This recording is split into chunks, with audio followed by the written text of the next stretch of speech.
दवाइयो ना भेटाता छन छन लाई होता जाने अब जाता।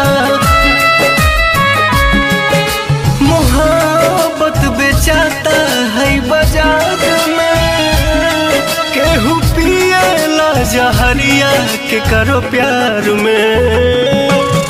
मोहब्बत बेचाता है बाजार में केहू पिएला जहरिया के करो प्यार।